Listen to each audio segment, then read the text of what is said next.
Hi, my name's Alyssa. Thanks for watching today. Before we get started, we wanted to fill you in on our church. Here at Grace, we have a mission and a purpose. Our goal is to help people discover truth, decide on Jesus, demonstrate change, and deploy for others. If you're looking for a church, we would love for you to come be a part of what God is doing here at Grace. You can check us out on Facebook, Instagram, YouTube, and Twitter. We would also like to invite you to one of our Sunday morning services.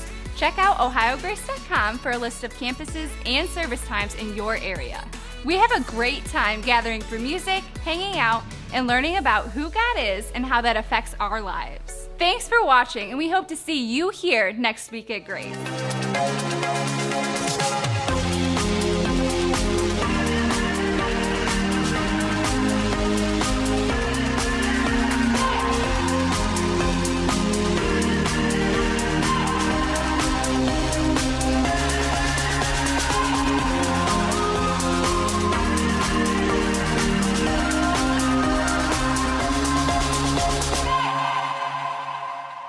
Well, hey, church, how you guys doing this morning? All right, how many of you guys were at that Tiffin game on Friday night? They beat the number 2 team in the state. I mean, come on, people. That was good. I watched that. I get to walk there now, so can't argue with that. It's pretty sweet. Me and my boys just go. Good times. But, hey, we're glad to see you here this morning. Today, we are going to start a brand new series called Sketchy Views of God. And really, the premise behind this whole series, behind this whole thing that we're going to be looking at for the next few weeks is that what do we do when our friends and our family members and our coworkers and the people around us and just all these different people, what do we do when the people in our lives have doubts about faith and have questions about faith? Or maybe for some of you, this hits a lot closer to home. Maybe for some of you, you're just like, lately you're just like, man, I don't even know. Like, I don't know about all this stuff. You just have questions. Right? You got questions about Christianity, you got questions about the church or Jesus and the resurrection, like what's up about that? Or maybe you got questions about the Bible, or maybe for some of you, it's just like you're questioning all of it. You're just like, man, I don't know, like how do I even know that there is a God? Or how do I even know that God actually exists? And so you look at Jesus, and you got questions about that, and you're like, man, a dead guy coming back to life like 2,000 years ago, like I don't know, how do I know that's true? Or maybe you got questions about evolution, or maybe it's just the problem of evil, and you're like, I just don't understand how this all fits together. And you're looking at it all, and you're just like, man, this just doesn't sit well, this whole Jesus, faith, God area of your life. But then you look at the exact opposite, right? You go to the other extreme, and there's just something about, a godless universe that reduces life to just chemistry and biology, and where we have no purpose, and nothing's good or evil. There's nothing that really matters in life that just, I don't know, man, it just doesn't sit well with you either. And so I think there's a lot of people around us, and there's a lot of people in our community that just kind of feel, and maybe there's a lot of people in this room this morning, you just kind of feel stuck in the middle. You don't really know what to do. You don't really know what to make of it. And it's just like when it comes to Jesus and God, you're just like, man, I have all these doubts that come with this. But then atheism or a world without God, it's just like, I don't know, that type of world doesn't excite you either. And I just want to say this right up front. I just want to say that it's completely normal and okay to have doubts and questions about God. It's completely normal to have questions and doubts about your faith. In fact, doubts happen, right, when faith encounters the real world. Right? That's where doubts arise from. I mean, have you ever had it where you think of a question, you're like going through life, and you experience something within your life, and and it's just like, it kind of rocks you, where you're just like, oh man, you think of this question that you don't have the answer to, and you're like, okay, how does my belief or how does my faith interact with this problem in the world? And you kind of feel this like wave of horror that's like, oh no, has anybody ever thought about this before? I don't know, now I don't know what to think, like that type of thing. All right, here's the deal. You do not have to check your brain at the door to give your life to Jesus, okay?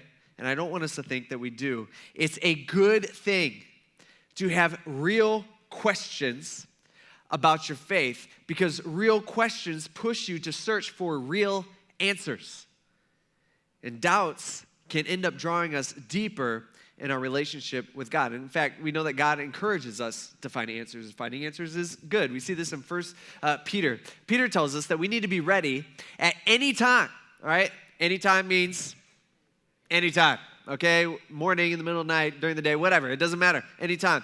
All right, we need to be ready at any time to give a defense to anyone who asks you for a reason for the hope that is in you. Meaning, we should have reasons to why we believe what we believe. All right, we just don't have blind faith as Christians. All right, we just don't have blind faith and like, oh yeah, I believe in Jesus and I believe in God and that's just what I believe. All right, that's not a good enough reason. That's not a good enough answer.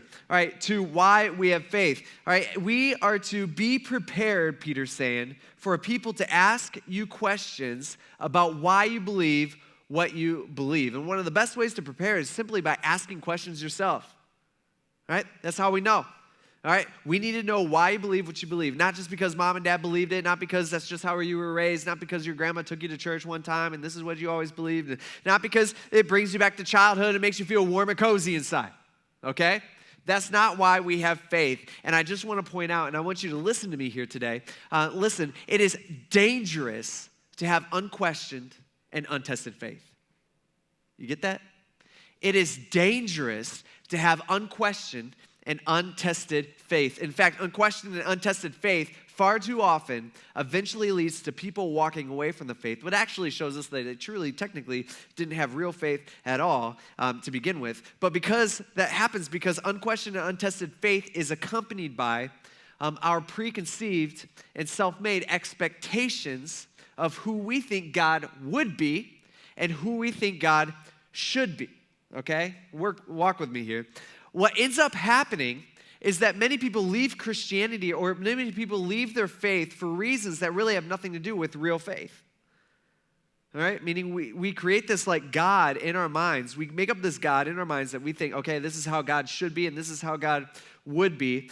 But in reality, that God doesn't actually exist. All right? Life happens. Right? God doesn't meet our expectations, and for some reason, God doesn't meet our assumptions. And so a lot of people, what they end up doing, and you've seen this probably within your lives. Some of you guys, you've seen this. This is exactly what's happened in your life, where you have walked away from your faith because God didn't meet your expectations, because he didn't match your assumptions. And I just want to say, I'm glad you did. I'm glad you walked away from your faith. You should walk away from that faith. You should run from that faith, because the God that you lost faith in never existed in the first place. See, you walked away not because you're dumb, all right? Not because you weren't asking the right questions, not because you're a bad person, but because you had the wrong God, and you just didn't realize it. See, just because the God that you believed in, all right, doesn't exist, that doesn't mean that a real God doesn't exist. And so this is what we're going to be talking about for the next 3 weeks. All right, we are going to be looking through some common misconceptions about the real God. And we're going to start with this idea that God somehow or in some way is like our bodyguard type God, okay? So that's what we're going to be looking at today. It seems like whenever I talk to a skeptic, or whenever I talk to maybe even an atheist or someone who just doesn't buy into the whole, Jesus thing, it seems like usually, almost every time, all right, their main argument against the existence of God, or the main argument against a personal God, is that they look at it and they say something like, hey, if God could prevent terrible tragedies, and if God could prevent evil in this world, then why does he allow evil and terrible tragedies to happen in the first place? All right? That's a pretty good question, right? All right, by the way, let me just say this. All right, some of you guys are like, yeah, am I supposed to say yeah to that? Don't know. Okay, that's a good question. Okay, that's the question that every single one of us, whether we're a Christian or not, okay, because we got both types of people in this room today. All right, that's a good question that every single one of us should be asking. It's really a classic argument. It's the idea that either God is all powerful, okay, on one hand, but he's just not very good. All right, he's not a good guy. Therefore, he just chooses not to stop evil, or God is all good. All right, all good, but he's just not all powerful, meaning he doesn't have the ability to stop evil, so therefore he can't stop evil. All right, see, the general tendency for us is to blame God for everything that's going on in the world. And we think if God is good and loving, then why doesn't he prevent evil? And it messes with us, and we think about it, we're just like, I don't know. Like, I don't know the answer to that question, so now I don't know about God. Like, is God real? Okay, that's a good, like, how does those things go together? But our issue when we do that, I just want to kind of put this into context here, is that people who say this, or when we say this, what we're saying is that God does not meet our criteria for goodness. Okay, that's what we're saying, because we're saying, how could God be good? And the question to that is like, who's determining that? Well, we are, actually, right? And what we're ending up doing is, we're saying, I believe, in my opinion, that God should do this. And I believe, like, my opinion is that God should do that. And when we do this, we're actually making ourselves like the moral center of the universe. And as you can imagine, that's a problem. Because every single one of us are messed up, right? Like, none of us are perfect. Okay, yeah, all right. Some of you guys are louder than others. Okay? Some of you guys are pointing at, yeah, the person. See, for some reason, we feel like God, right, should be protecting us from everything that we deem, not God, that we deem bad. We feel like God, for some reason, should be guarding us from all hurt, from all pain, from all suffering that we could possibly encounter. But God never once claims to be our ultimate bodyguard God. Right? Like, you could search your Bible, it's just not there. You can look for it, but it's something that almost everybody, or a lot of people, especially skeptics, it's something that they point to and say, well, how could God do this? Why would God allow this? Like, I have something going on in my life that shouldn't be there. I just don't understand. It's just bad. And how could God, being good, could allow that? See, that idea of God is something that we've created in our minds, and the reality is that God isn't real. In fact, the thing we got to understand is that there is a cause and effect relationship between sin and suffering. Okay, get this. There's a cause and effect relationship, all right, between sin and suffering. This is something that we've all experienced. Have you ever gotten in trouble? Well, come on, yeah. Remember when you got in trouble, all right, as a kid, got in trouble with your parents? You know what I'm talking about? Like, they told you not to do something and you do it. Some of you guys are parents. You're like, oh, I know. You're dealing with this all the time. I remember when I was probably a sophomore in high school or so. I had a bunch of buddies over. We were behind my house. We were lighting off fireworks and bottle rockets and mortars and just all those kind of fun things. And so we're doing this. And we've been doing this for hours, and it was late at night. And I remember my dad coming out, and he's like, enough. Okay, he's like, not one more. I think he was trying to go to sleep. That's probably why we were right outside his window lighting these things. And so he's like, all right, you guys are done. All right, I don't want you guys messing with the neighbors, and, it's time to wrap it all up. And he specifically said, not one more. And we're like, okay. And so we're all goodish kids, we're like, all right, so we're done. But then one of my buddies, his name's Thomas, he came out and he's like, I have one more. And he was like, and he said, and this? He's like, this is a Class A. And I don't even know if he knows, I don't even know if a Class A is like a thing or a class or anything, but it sounded really awesome. I don't even know if he knew anything. He probably didn't. He's probably just making that up. But it was bigger than all the rest of them. We're like, a Class A, that's so awesome. I don't know what that is, but we should light it. And so we're like looking around, and I'm like, okay, all right, we got to be a little smart about this because, we're not super idiots. We're in high school now. And so I'm like, okay, behind our house, there was a ravine where there's a creek down there. And I'm like, we'll go down in that ravine. We'll light this baby off, and he'll never hear it. We'll be all good.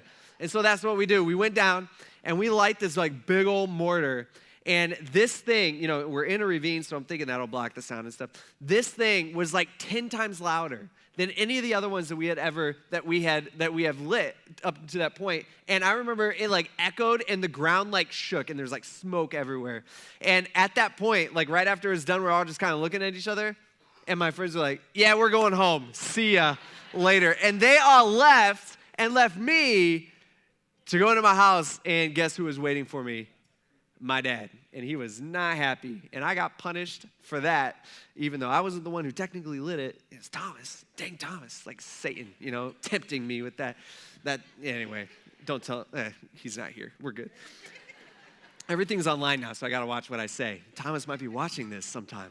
Anyway, but it's that. We've all experienced the relationship between sin and suffering when it comes to our personal behavior, right? We've all been there.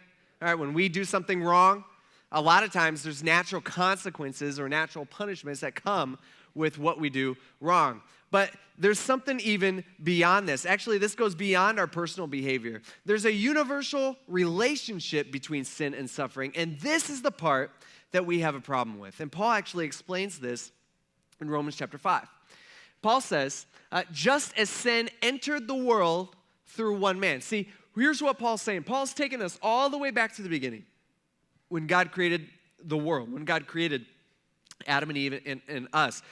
He's saying, before there was sin, like there was a time before sin, and the world was how God designed it.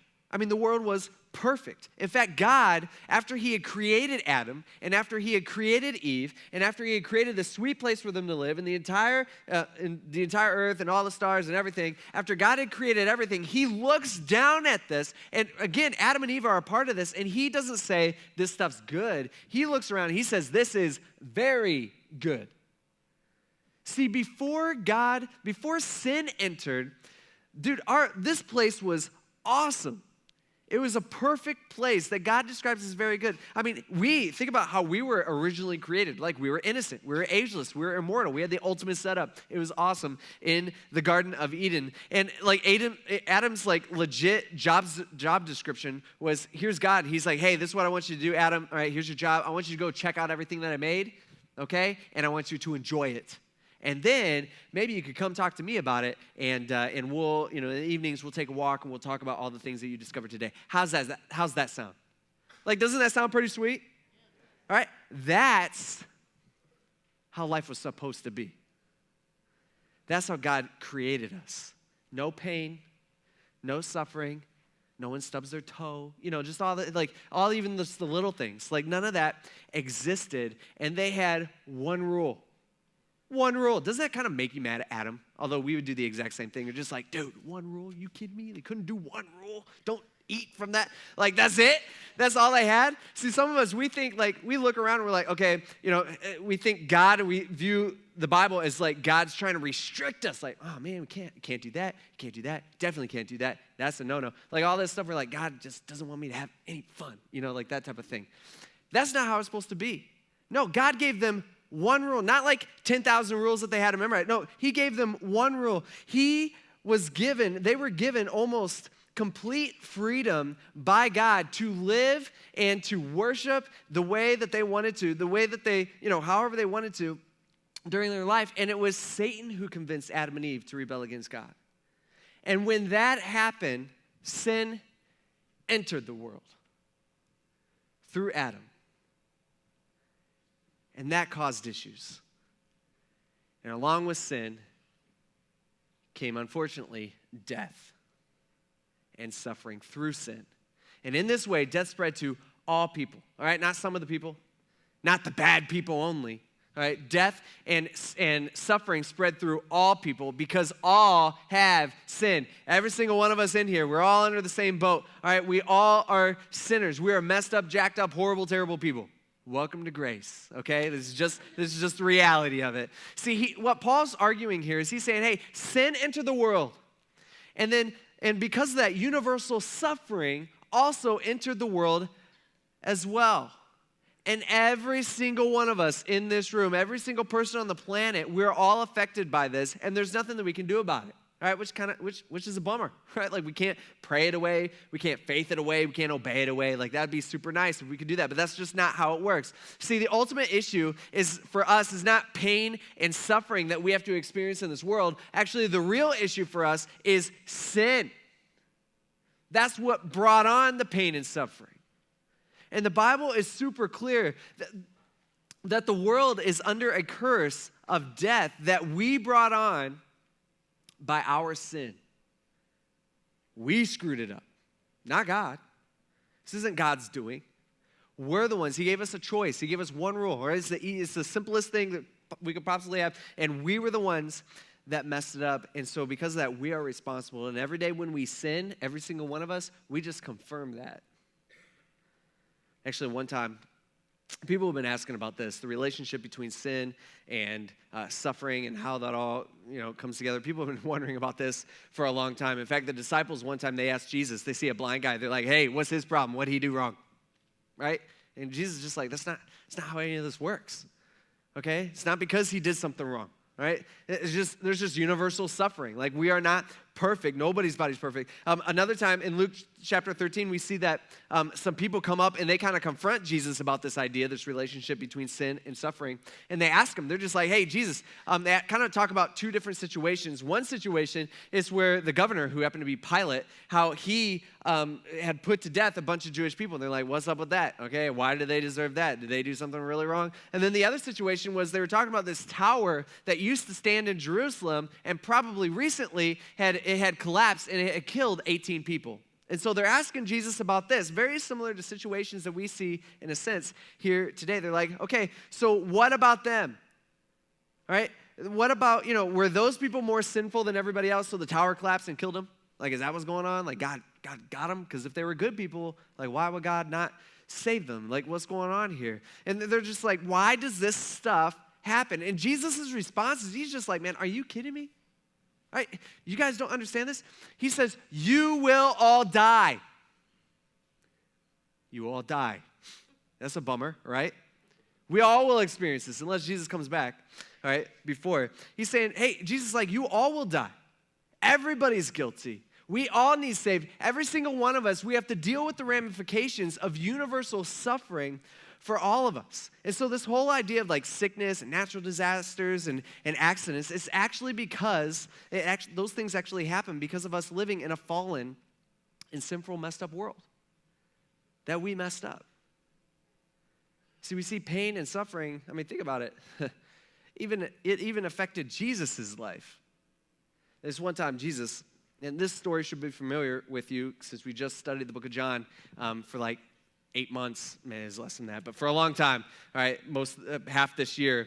But one time, Jesus, he had this good friend, and he had two sisters. So he had this friend named Lazarus and his sisters, Mary and Martha, and they were super close. And one time, Jesus wasn't around, and Lazarus got sick, okay? And so Mary and Martha, Jesus is about a day's walk away, and so they hurry up when they find out that, Lazarus isn't getting any better, this is pretty serious of a deal. They go and they send a messenger to Jesus saying, hey, actually we see this in John chapter 11. They say, the message says, hey, Lord, the one who you love is sick. Now, just let me stop you right there for a second. All right, imagine being so close with Jesus that someone's talking about you to Jesus and they don't even have to mention your name. They just say, hey, Jesus, what's up, Jesus? The one that you love is sick, and Jesus knows immediately that you're the one that he's talking about. Isn't that kind of crazy to think about? Like, they don't even say Lazarus. They're just like, hey, the one that you love. And Jesus like, oh, Lazarus, okay. That's pretty sweet. And so Jesus and Lazarus are just really, really, really good friends. All right, this is kind of type of friend. This is next level type friends. Like, you have friends that come over once in a while. Then you got friends that like come over all the time, maybe too much. And those friends, they can it's totally fine. They just go in your fridge. They take whatever they want to eat or drink, and it's all good. Like your refrigerator rights type friends. You know what I'm talking about? Okay, like those types of friends. Jesus and Lazarus are like refrigerator rights type friends. Okay, they're super tight, and so they're super close. But check it out. Lazarus is sick. I just want to point out that your pain does not indicate a lack of love by God, like we so often, for some reason, feel. Jesus cares for. In fact, Jesus loved Lazarus, yet Lazarus still got sick. I mean, think about that. Not only does Jesus love Lazarus, but Jesus also loved his two sisters, Martha and Mary. He loved them as well. See, he cares about all of them. And so here we see that he loves Lazarus, Mary, and Martha. And so when he heard that Lazarus was sick, what's he do, right? Like he goes as fast as he can. He's like, all right, pack your bags, disciples, let's go. All right, we got to go to Lazarus' house. We got to go because there's not much time. I don't want him dying on me now, like that type of thing. Like he doesn't say, all right, give me a camel. I don't know what they, like donkey, whatever they had back then, right? He doesn't call Uber or anything like that.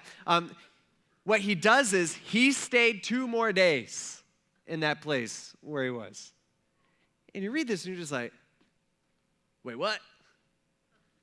Did he not hear what the messenger said?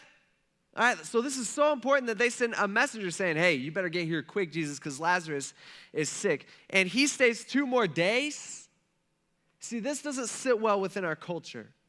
In fact, this is the question that many of us in this room are probably wrestling with. We're looking at this, we're like, okay, well, if God is real, then why would he allow me to go through this pain, whatever it is within our life? Or some of us, it's even deeper. It's okay, well, if God loves me, like the Bible says he does, then why am I going through this pain? And let me be completely honest with you. I don't know. I think there could easily be a million good reasons to why we go through certain pain and certain suffering. But God, the one thing I do know is that God does not owe us a painless life. Never in the Bible does he promise us a painless life. See, the God that promises a painless life, a God that promises that nothing's going to go wrong in life, is a God that we invent in our minds. And the truth is that Jesus loves Lazarus. I mean, we see that. He loves Lazarus, and Lazarus is sick. Both can be true at the same time. And I think this is confusing to us in our lives because we don't understand what God is doing. And I'm sure this was very confusing for his disciples. And they're just like, what? Okay, why are we staying here? What's going on? All right. But Jesus was up to something. A couple days go by, and so Jesus goes to his disciples, is less like his crew, all right, because his main guys, there's 12 of them at that point. And so Jesus is like, okay, guys, let's go visit Lazarus now. He says, let's go back to Bethany. Bethany was the town that Lazarus and Mary and Martha lived in. It was actually extremely close to Jerusalem. And his disciples, they're like, I don't know about this, Jesus, all right? Because they're saying, hey, Jesus, if you remember correctly, maybe you forgot, I don't know, but let me refresh your memory. The last time we were near Jerusalem, you remember all those religious leaders in Jerusalem? He says, they're like, remember, they were trying to kill you. I don't know if that's a good idea that we go like right in their backyard. See, they're saying they're coming after you, Jesus, and I've pointed this out before, that Jesus, he was, let's label him maybe as like the ultimate religious leader, okay? But he never gravitated towards religious people, okay? People who are nothing like Jesus actually liked Jesus, and Jesus liked them back. And so Jesus, he says this. He says, okay, here's the deal. Our friend Lazarus, he's fallen asleep, but I'm on my way to wake him up. And his disciples, they hear this. Jesus is like, what are you talking about? All right, what do you mean he's asleep? Should we go wake him up? And they're kind of playing the card. They're just like, you know what? Jesus. I know you're from heaven, okay, and I know you're God, but let me just kind of clue you into kind of how things work down here. When people are sick, it's usually best that they stay in bed, right? Like if people are sick, like let them get their rest so they'll get better. That's what they push back. They're like, Lord, okay, if he has fallen asleep, he'll get well. That's just how it works here. And Jesus, but that's not what Jesus was saying. John gives us a little commentary. He's like, Jesus, however, was speaking about his death, meaning here's Jesus, and he's trying to say basically he's trying to say it in a nice way, like, hey guys, hate to break it to you, but Lazarus has passed away. What he's trying not to say is like, hey, Lazarus croaked, okay? All right, you get the difference there? That's what he's talking about, but they didn't understand, and so they're not getting it, and so Jesus just tells them plainly, he's like, okay, that's what I'm saying, Lazarus died, all right? He croaked, he's gone, he's dead. And they're all just like, wait, what? What do you mean Lazarus is dead? And Jesus says, check this out, he says, and I'm glad. We're like, what? You read that and you're just like, sometimes we just skip over words, but that's an important word. We're like, well, Jesus is saying, I'm glad I didn't save him? What? Well, he's glad that he let him die. I mean, this sounds so foreign to us. We look at this and I don't know, there's just something within us that, it just does not sit well with us. I mean, after all, we think like, what kind of really good friend who has the ability to save you and chooses not to when you need him most? Like we think naturally, like we're just like, man, that's kind of messed up. Jesus just let his friend die? See, our culture points at Jesus here and it's like, man, that's just a bad friend. But there's a reason for it. He says, I'm glad for you that I wasn't there. I'm glad he died. Here's the reason. So that, all right, there's a reason behind it. So that you guys may believe. He's saying, hey, guess what? All right, I'm glad I wasn't there. I'm glad I didn't heal him. And the whole reason why all this happened was actually for you. So let's go to him. says, then Thomas, all right, called the twin, that's his nickname, he said to his fellow disciples, he's all right, let's go too, so that we may die with him. Okay, Thomas is one of those, you ever have one of those friends that are just like negative all the time? You know what I mean? You know what I'm talking about? You're just like, okay, that's Thomas here. I mean, that's just who Thomas was. Not the most positive, upbeat disciple. He's basically just saying, all right, Lazarus is dead.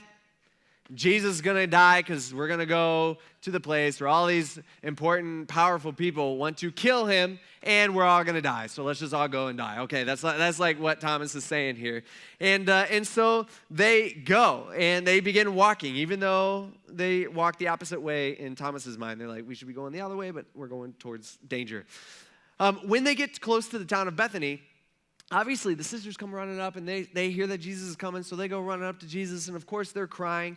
And at this point, Lazarus has been dead for 4 days, and they say things that we would say, right? They say things like, hey, Jesus, if only you had been here, all right? If only you were around, if only you would have come when we told you to come, like you could have healed him, you could have fixed all this situation. I mean, think about it. Have you ever prayed something like that before?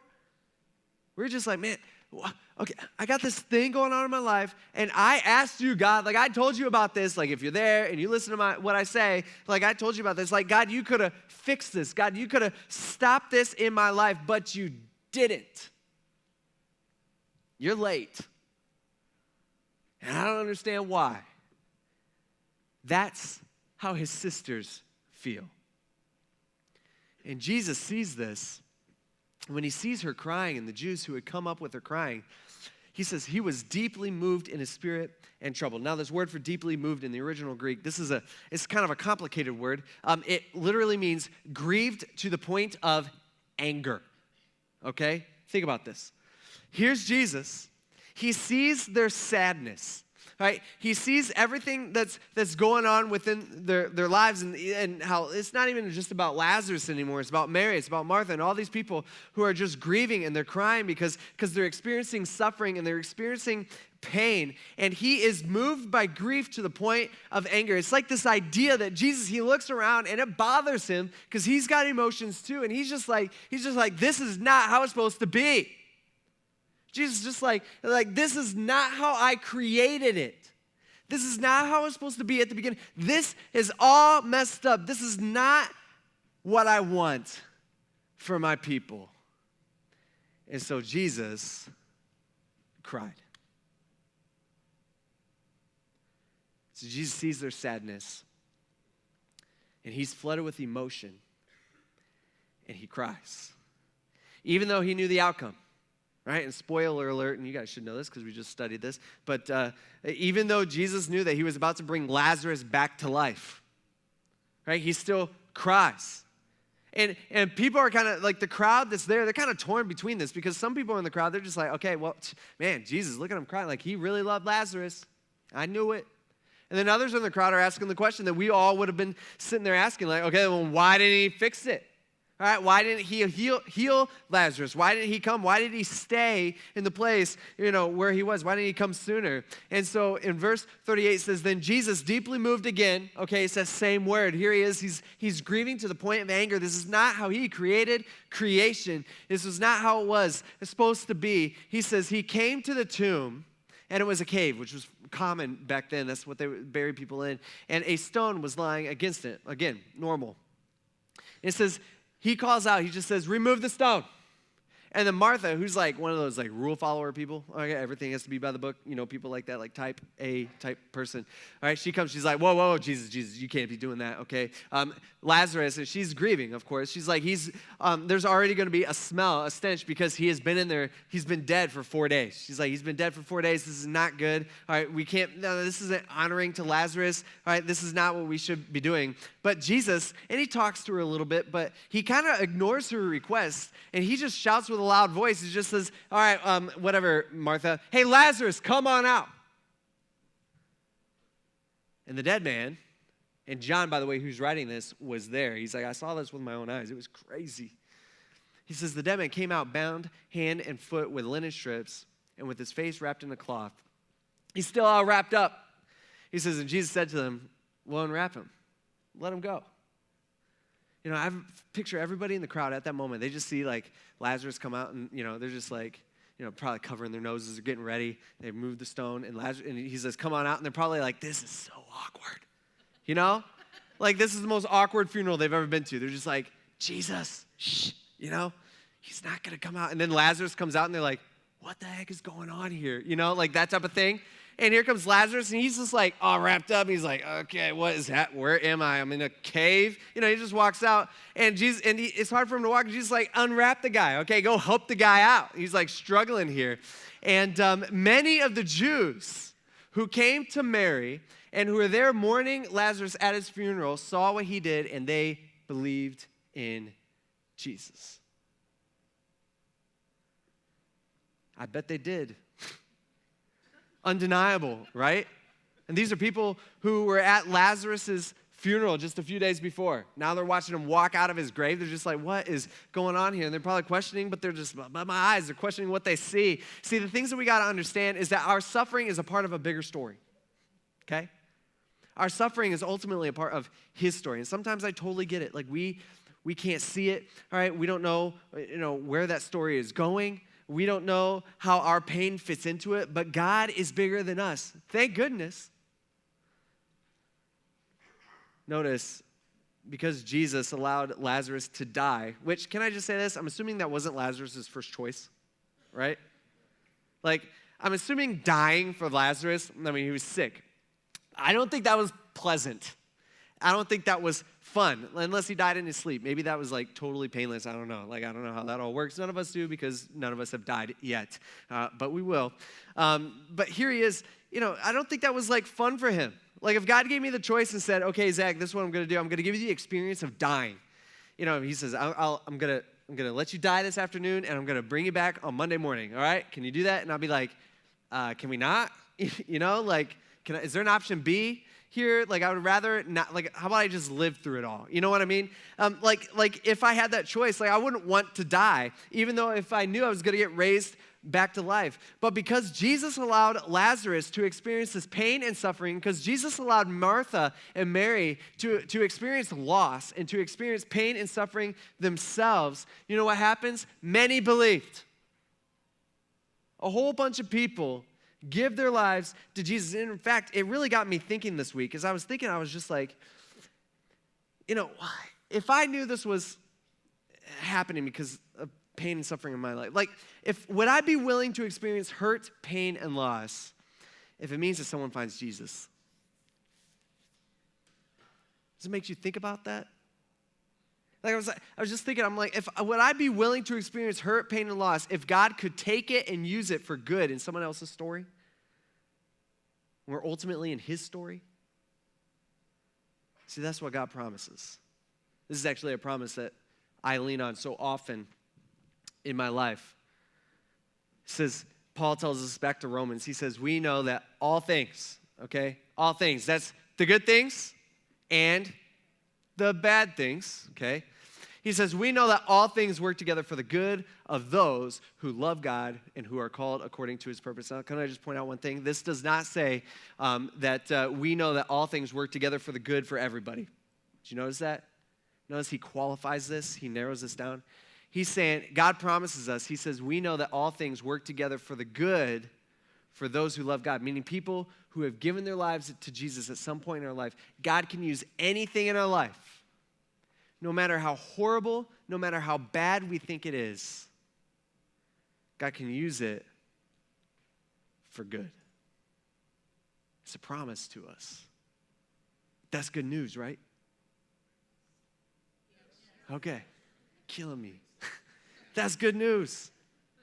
Coupled with the fact, think about it. Anything that happens in our life, if we have given our lives over to Jesus, so most of us in this room, let's say, anything, whatever bad thing, whatever storm you're going through, whatever horrible thing you have to deal with in your life, God's saying, guess what? I know you can't see the good, and I know it's not technically good, and I know this is because of sin, and this is suffering that you have to go through, and this is not how I meant life to be, but he's saying, I can use that thing, and I can manipulate it for good in your life.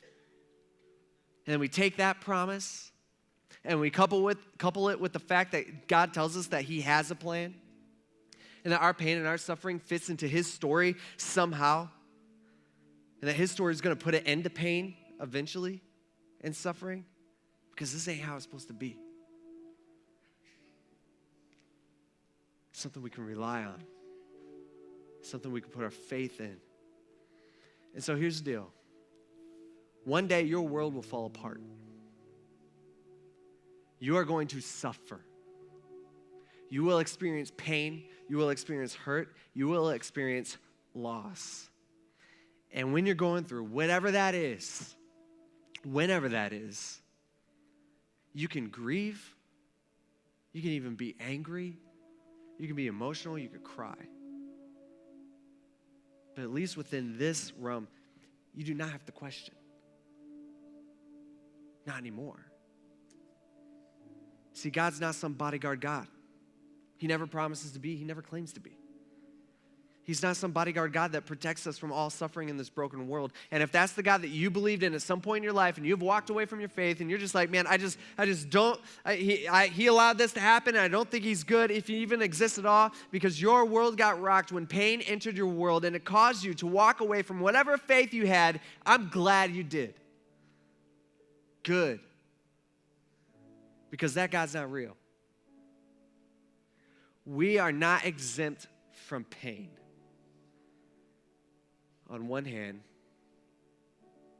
and he loves us. Both can be true at the same time. If you think about Jesus, he's the ultimate example of this. He didn't even exempt himself from pain. In fact, he experienced more pain and loss and suffering than we would ever know. More than we'll ever experience in our life. Because we mess this world up. He cares about us. He loves us. He's got a plan to fix the broken world that we brought upon through our rebellion against him. And he promises for those of us who have given our lives to him that he can use anything in our life for good. He's not going to shield us from it, but he will use it. Let's pray. God, we thank you for these promises that you've given us today. And Lord, we ask that you would help us. Pain and sorrow and hurt and suffering, just everything that comes along with it. God, it's hard. And you know it's hard because you've walked through suffering just like us. You've been in our shoes. And God, we know this isn't how you created it, and this is not what you want, but it's how it is. And God, we know that you're going to fix it. And Lord, we thank you for that. We thank you for that promise. God, we ask that you'd help us live our life and be able to get through the suffering that we have in our life through you. We ask this in Jesus' name. Amen. Thanks for watching, and we hope to see you here next week at Grace.